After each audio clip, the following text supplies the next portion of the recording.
하나님의 말씀 히브리서 10장 19절부터 25절까지입니다. 그러므로 형제들아 우리가 예수의 피를 힘입어 성소에 들어갈 담력을 얻었나니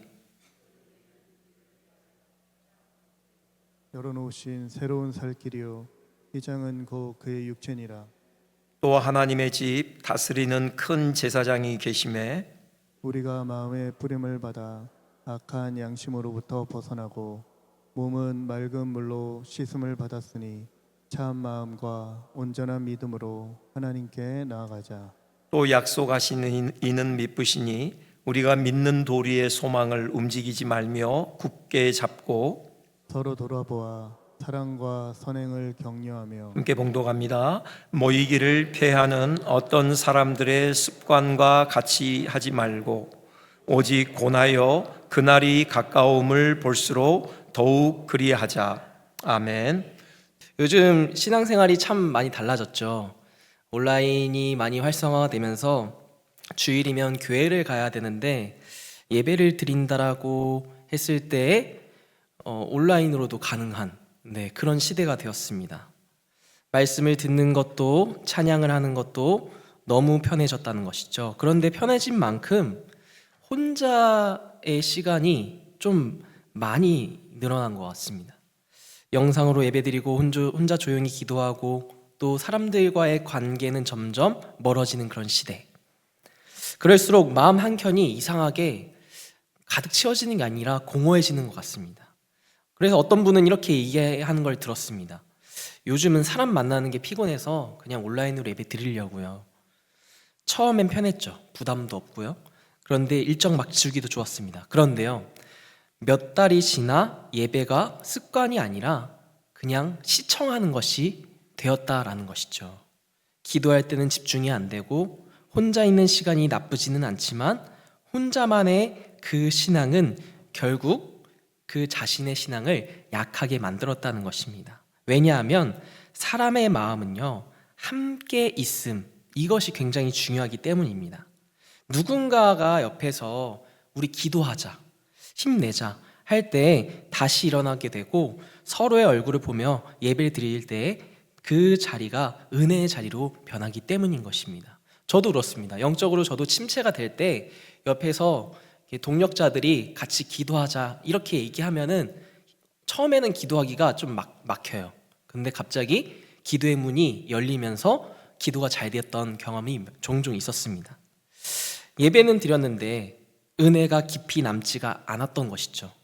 기도하는데 힘이 생기지가 않았던 것입니다. 말씀을 듣는데 현실에선 자꾸만 무너졌던 것입니다. 왜 그렇습니까?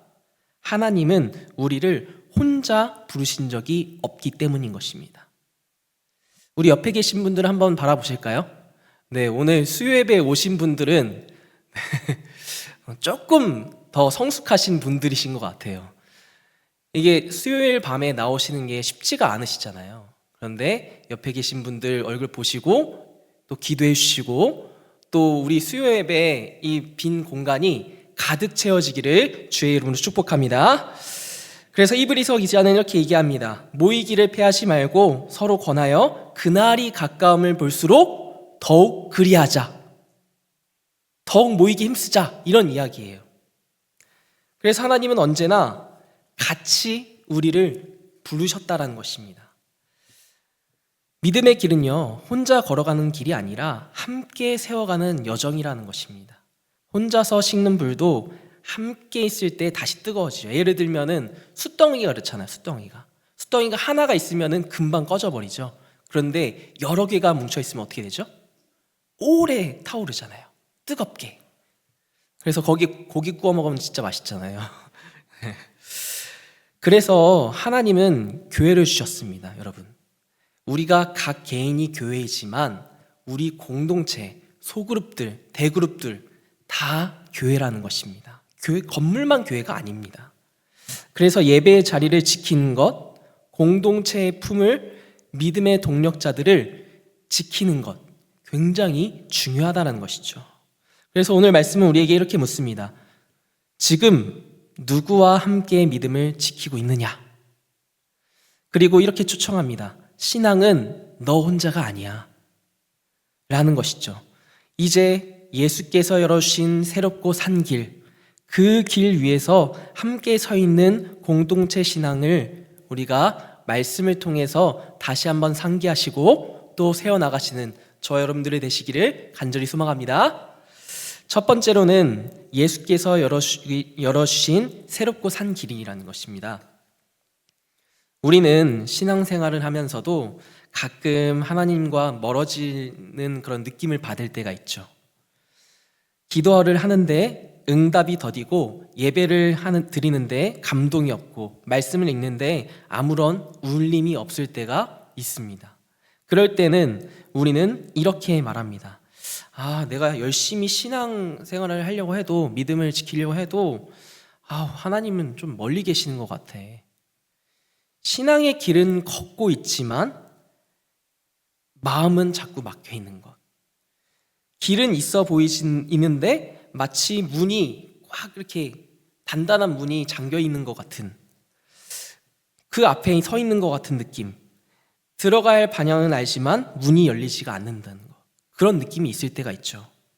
그 문 앞에서는 우리는 종종 좌절과 무기력함을 느끼기도 합니다. 그런데 중요한 것은요, 그 문은 우리가 열 수 있는 문이 아니라는 것이죠. 그 문을 여신 분은 누구십니까? 바로 예수 그리스도이십니다. 히브리서 기자는 그 질문에 이렇게 답을 합니다. 우리 히브리서 10장 19절부터 20절 말씀을 같이 한번 보실까요? 같이 읽겠습니다. 그러므로 형제들아, 우리가 예수의 피를 힘입어 성소에 들어갈 담력을 얻었나니 그 길은 우리를 위하여 휘장 가운데로 열어놓으신 새로운 산일 길이요, 휘장은 곧 그의 육체니라. 아멘. 이 말씀은 단순히 하나님 나라의 문이 열렸다, 이런 선언이라기보다는 하나님께 나아가는 모든 길이 예수님의 피로 다시 열렸다라는 진리의 말씀입니다.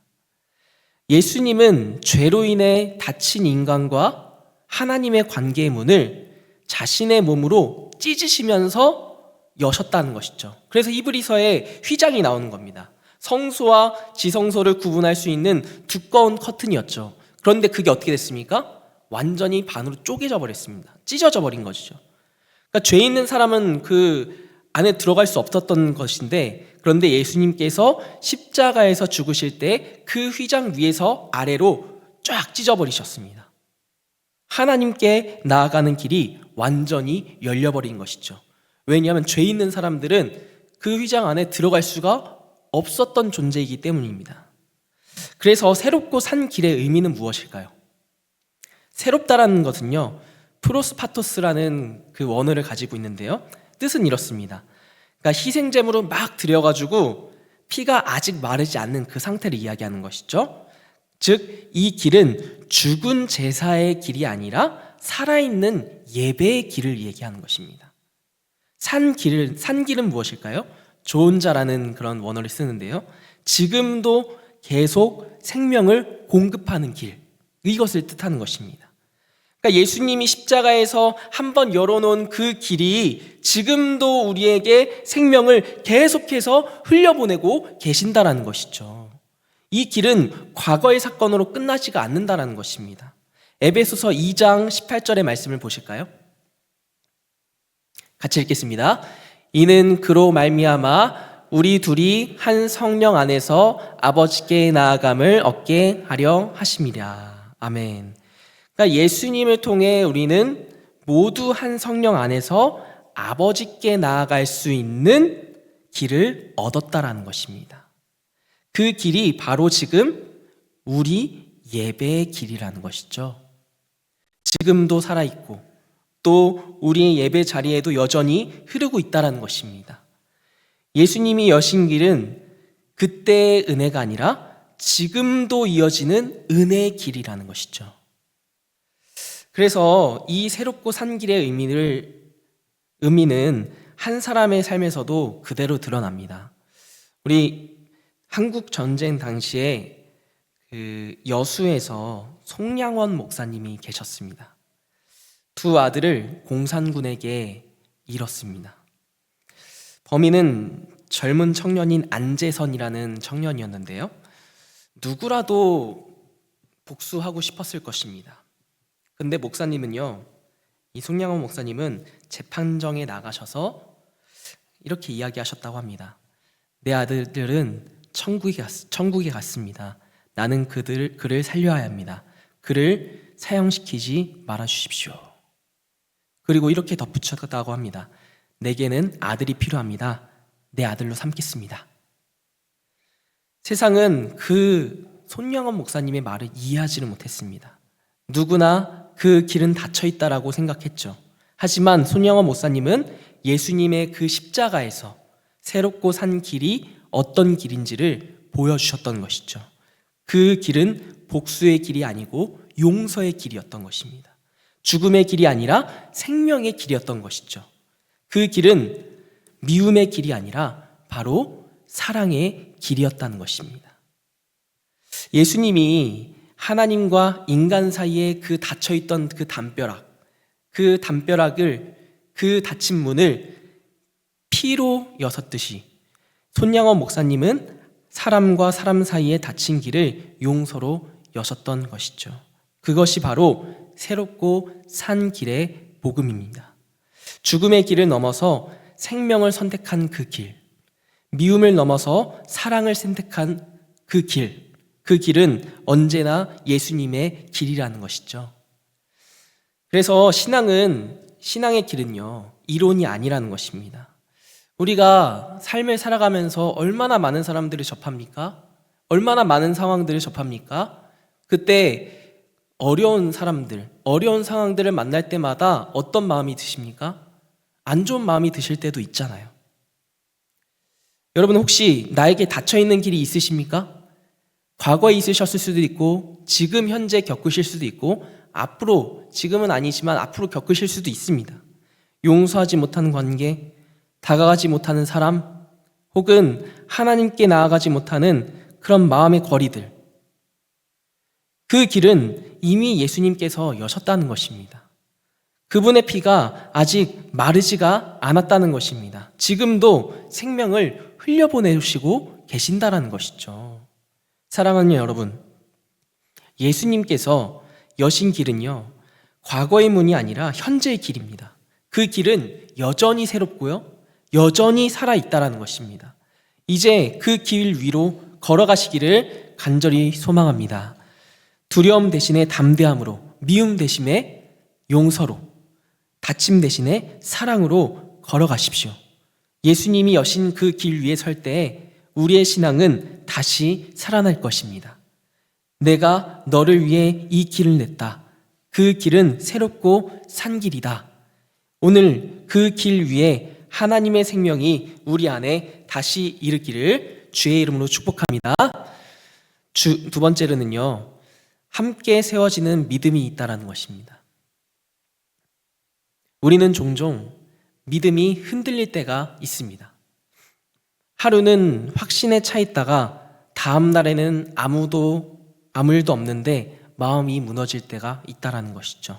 기도할 때는 믿어지지만 현실 속에서는 그 믿음이 사라질 때가 있다라는 것입니다. 요즘 시대는요, 개인 신앙이 굉장히 강조가 되는 것 같습니다. 나는 내 방식대로 하나님을 믿어. 하지만 성경은 그렇게 말씀하고 있지 않다라는 것이죠. 믿음은 혼자 지키는 것이 아니라 함께 세워가는 것이다라고 말씀하고 있다라는 것입니다. 전도서 기자도 이렇게 이야기했죠. 전도서 4장 9절의 말씀을 보시면요, 노란색 부분만 같이 읽겠습니다. 시작. 두 사람이 한 사람보다 나음은. 그러니까 믿음은 혼자 지키는 싸움이 아니라 함께 일으켜 세우는 그런 여정의 길이라는 것이죠. 히브리서 기자는 또 이렇게 얘기합니다. 10장 23절부터 24절 같이 읽겠습니다.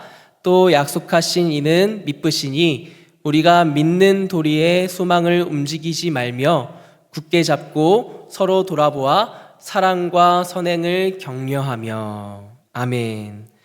하나님의 그 시편 기자를 통해서 말씀하신 첫 번째 명령은요, 굳게 잡으라는 말씀이죠. 이게 어떤 말씀이냐면요, 믿음의 대상이 흔들리지 않기 때문이라는 것입니다. 약속하신 이가 믿으시다. 이 뜻은요, 하나님께서 믿으시다, 신실하시고 변함이 없으시다라는 뜻이에요. 그러니까 믿을만 하시다라는 그런 뜻이거든요. 그래서 믿음은요, 감정으로 붙드는 것이 아니라 하나님의 신실하신 그 말씀으로 붙드는 것입니다. 두 번째 명령은 무엇입니까? 서로 돌아보라. 믿음은 혼자 지킬 수 없는 것이기 때문에 서로 돌아보라라고 이렇게 말씀하고 있는 것입니다. 여기서 돌아보다라는 말씀은요, 원어로 보니까 깊이 살피다, 주위를 깊게 바라보다라는 뜻이에요. 즉, 무관심하게 지나치지 말고 서로를 믿음으로 살펴주고 격려해주고 세워주자라는 그런 이야기입니다. 그래서 갈라디아서 6장 2절의 말씀을 보시면요, 이렇게 말씀하고 있습니다. 같이 읽겠습니다. 너희가 짐을 서로 지라. 그리하여 그리스도의 법을 성취하라. 아멘. 너희가 서로 짐을 지라라고 말씀하고 있죠. 믿음의 공동체는요, 각자의 짐을 나누어 지는 곳입니다. 교회 안에서, 공동체 안에서 어떤 사건, 사고가 일어났어요. 그러면 같이 기도하실 줄 알아야 됩니다. 그리고 혼자 감당할 수 없을 때 누군가가 내 손을 붙잡을 때 손을 내어줄 줄도 알아야 되고요.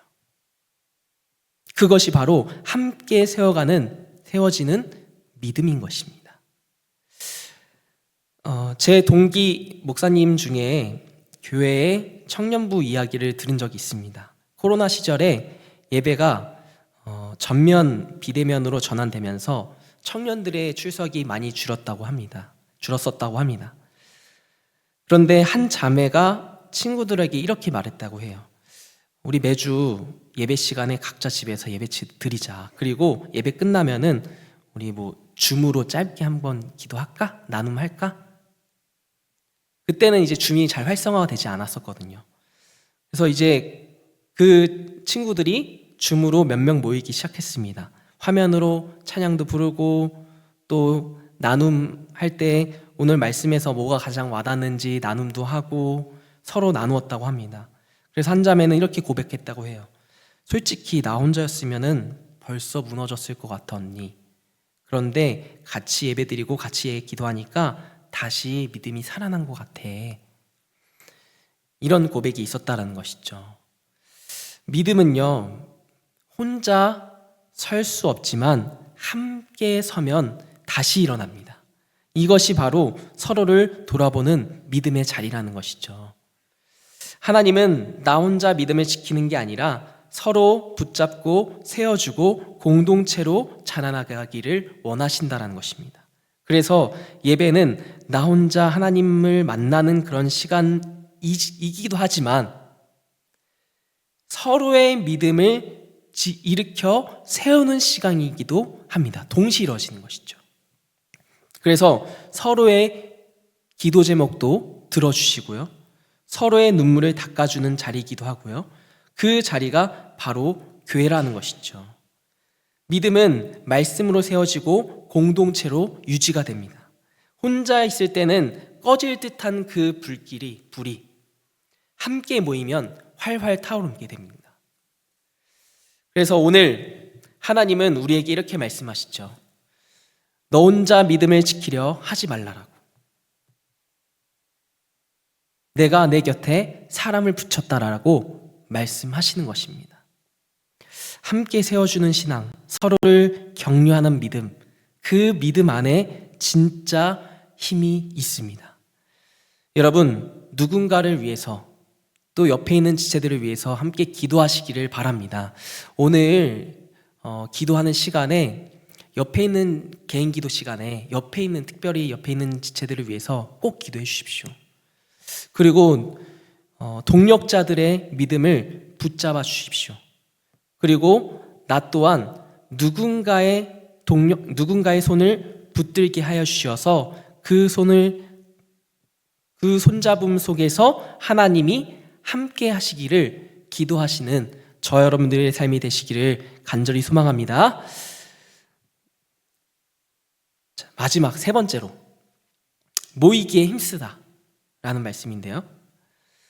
히브리서 기자는 이렇게 이야기합니다. 우리 히브리서 10장 25절의 말씀을 같이 읽겠습니다. 모이기를 피하는 어떤 사람들의 습관과 같이 하지 말고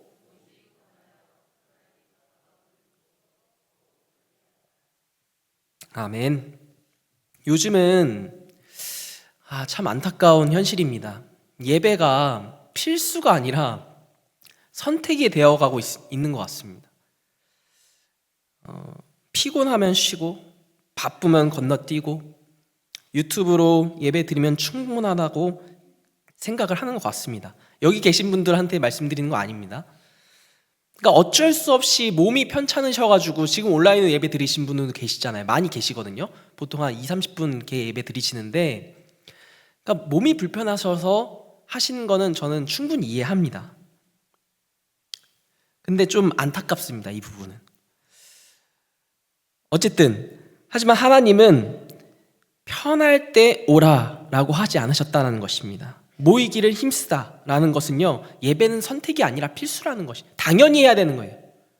이것도 억지로 하는 것이 아니라 하나님께서 나의 막힌 그 문을 열어주셨는데, 그 피로 휘장을 찢으시고 그 길을 열어주셨는데, 나를 구원을 하셨는데 감격스러워서 하는 그런 예배가 드려져야 되는 것이죠. 그런데 그 감격이 사라지고 예배가 형식이 되어버리니까 예배를 선택적으로 드리는 경우가 종종 생긴다라는 것입니다. 그래서 오늘 말씀에서 강력하게 권면하고 있죠. 보통 그냥 모이기 힘써라 이렇게 하면 되는데 어떻게 말씀하고 있죠? 모이기를 패하지 말고 그렇게 말씀하고 있잖아요. 그래서 여기 원어를 보니까 모이기를 패하는, 여기 헬라어로 보니까요, 버려두다, 내버려두다 이런 뜻이 있습니다. 그리고 힘쓰라는 것은요, 원문에 이제 더욱 그리하자인데요, 권하다, 붙들다, 격려하다라는 뜻입니다. 그냥 예배드리자가 아니라 곁에서 붙잡아서 함께 예배드리자라는 그런 초대입니다. 초청하는 것이죠. 그래서 히브리서 기자는 말하는 것이죠. 그날이 가까움을 볼수록, 예수님의 재림의 때가 가까우면 가까울수록 세상은 더 혼란스러워진다는 것이죠. 그럴수록 함께 예배하는 그 공동체, 소그룹 공동체, 대그룹 공동체, 그 공동체가 생명주의라고 그렇게 말씀하고 있는 것입니다. 예수님도 약속하셨습니다. 마태복음 18장 20절의 말씀을 보시니까요, 같이 읽겠습니다. 2-3 사람이 내 이름으로 모인 곳에는 나도 그들 중에 있느니라. 아멘. 그래서 예배는 단순한 그런 교제하는 그런 모임으로 끝이 나서는 안 됩니다. 주님이 임재하시는 자리이기 때문에 하나님의 은혜가 흘러가는 그런 자리가 되어야 된다는 것이죠. 죄송하지만 제 얘기를 잠깐 짧게, 제가 경험한 얘기를 잠깐 짧게 하겠습니다. 제가 15년 전, 약 15년 전에 20대 초반 때였습니다. 푸릇푸릇한 그런 시절이 있었습니다, 저도. 제가 주일 아침에 이제 저도 한 청년으로서 교회를 열심히 섬겼었거든요. 그래서 아침에는 뭐 유초동부 찬양 인도하고 교사하고 성가대하고 뭐 오예배 찬양 인도하고 뭐 여러 가지 많이 했었습니다. 그러니까 아침에 일찍 나갔어야 됐는데 제가 그날은 좀 늦게 일어났어요.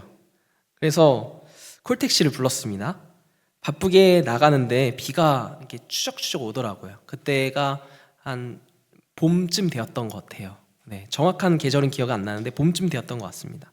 제가 그 당시에는 부모님과 작은 빌라에 살고 있었는데요, 아랫집에 어떤 할머니가 살고 계셨거든요. 그런데 제가 불이 나게 나가는데 이분이 복도 현관에서 가만히 밖을 쳐다보시면서 기다리시는 거예요. 왜 그런가 싶었는데 비가 오시니까 가시기가 어려웠던 거예요. 왜냐하면 이분이 중풍을 걸리셔가지고 양팔이 좀 많이 불편하셨어요. 한 팔은 못 쓰시고 한 팔은 지팡이를 집어야지만 걸어가실 수 있는. 그런데 비가 그냥 봇을 비면 모르겠는데 제 기억으로는 우산을 쓰지 않으면 금세 몸이 젖는 정도, 폭우는 아니었습니다. 그런 정도였어요. 그래서 이웃 주민이지만 제가 몇 번 마주친 적도 없고, 그럼에도 불구하고 제가 또 아이의 성향이 강해서 이렇게 말을 이렇게 먼저 거는 그런 성격이 아니었거든요. 그런데 그날은 왜인지 제가 용기를 내서 할머니께, 할머니 제가 우산 좀 씌워드릴까요? 이렇게 말씀을 드렸어요. 어디까지 가세요? 말씀을 하니까 들어보니까 멀지가 않아요. 몇백 미터 떨어진 작은 상가 교회에 가시는 거였습니다. 그런데 제 마음은 어땠을까요? 제가 부른 콜택시 어떻게 해요? 왔다고 하는데 계속 전화가 와요. 그래서 전화를 받아서 기사님 죄송하지만 제가 좀 사정이 있어요. 조금만 더 기다려주세요 라고 이렇게 얘기했습니다. 그래서 마음은 급했지만 왠지 도와드려야 될 것만 같았어요. 그래서 우산을 씌워드렸는데 그 짧은 시간 동안 콜택시가 막 전화가 오고 막 정신이 없는데 결국 이렇게 우산을 씌워드리면서 도착을 했어요. 콜택시도 저희 모습을 보고 흔쾌히 기다려주셨습니다. 그런데 이 할머님께서 가시는 동안에 그 짧은 한 5분 정도 거리에서 주여 감사합니다. 주님 감사합니다. 이걸 몇 번이고 이게 말씀하시더라고요. 그런 기억이 있습니다. 저는 이 사건을, 이 이야기를 떠올리면서 항상 마음이 따뜻해집니다. 저는 제가 발견한 건 두 가지였습니다. 하나님께서는 사람을 통해서 일하시는 하나님. 두 번째로는 어떻게든지 꼭 예배를 드리고자 하는 그 귀한 마음. 요즘 우리 교회는 참 감사한 일들이 많습니다.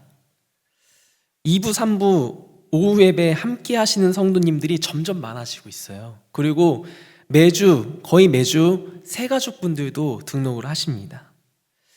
말씀을 사모하는 그 마음이 살아있고 찬양의 열기도 엄청나게 회복이 되어가고 있습니다.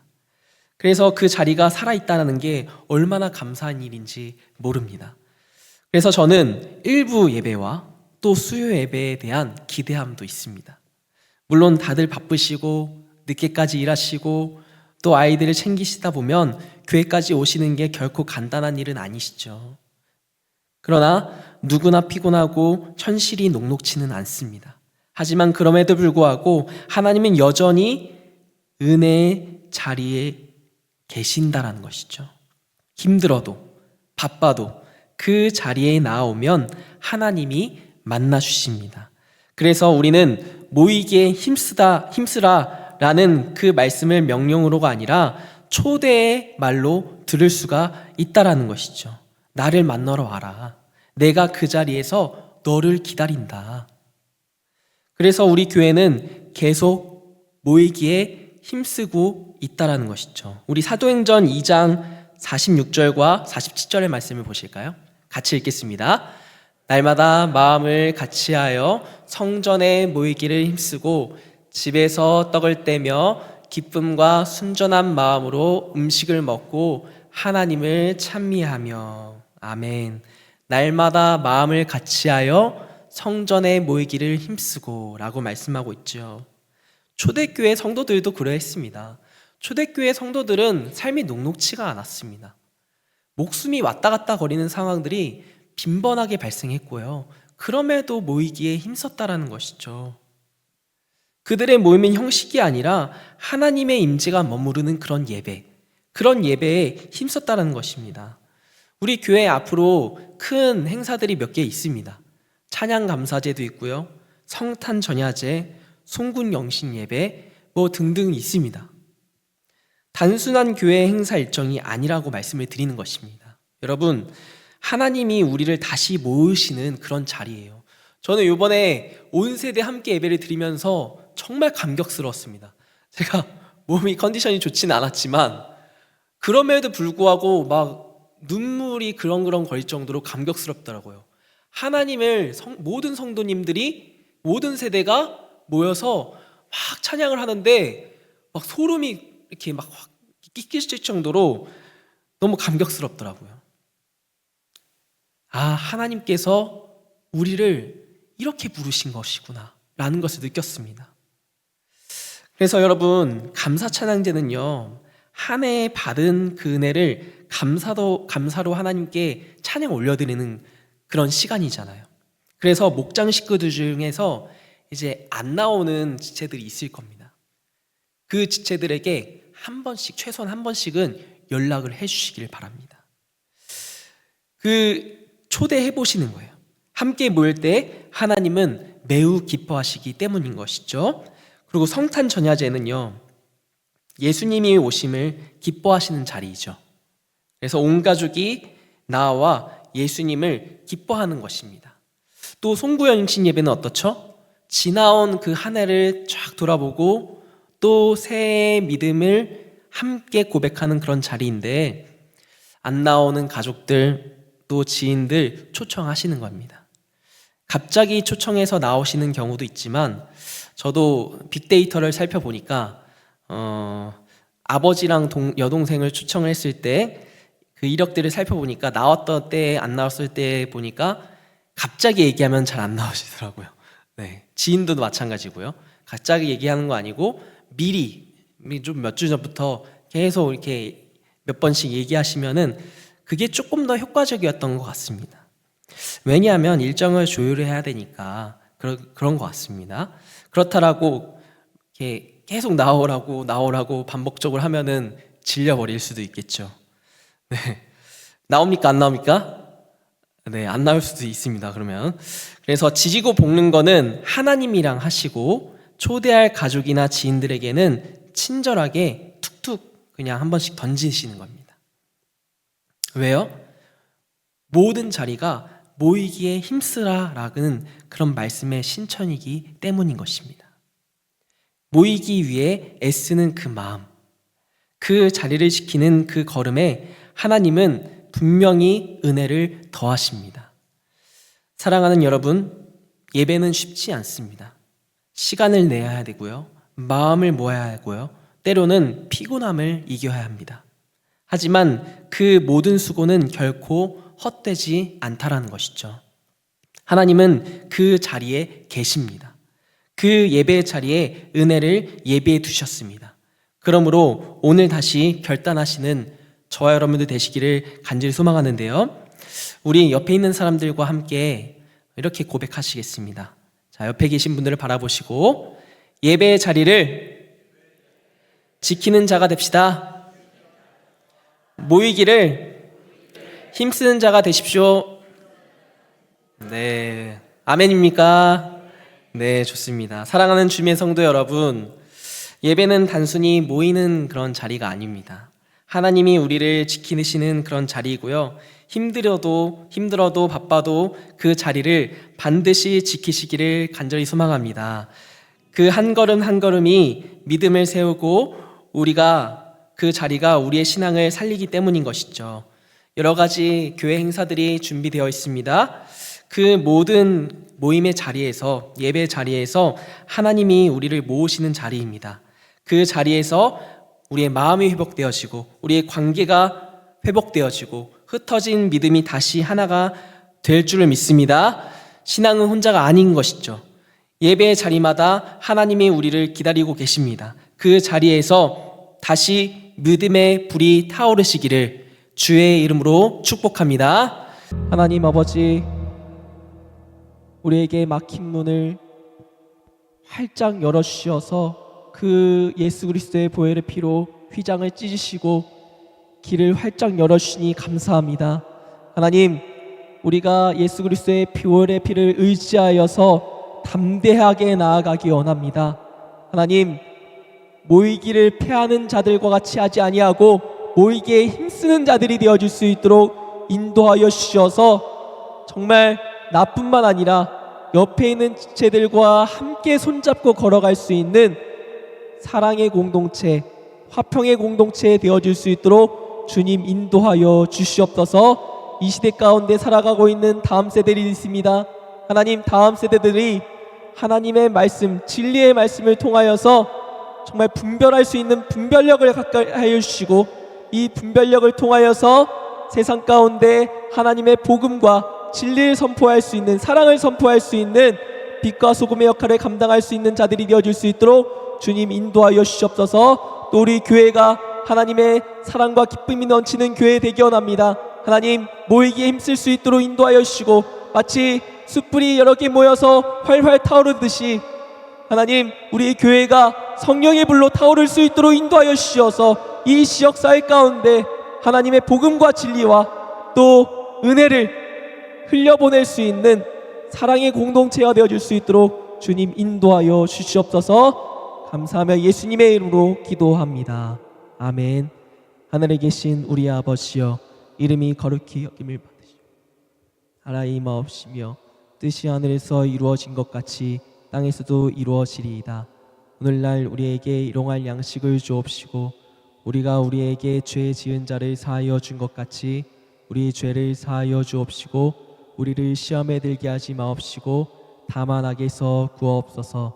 대개 나라와 권세와 영광이 아버지께 영원히 있사옵나이다.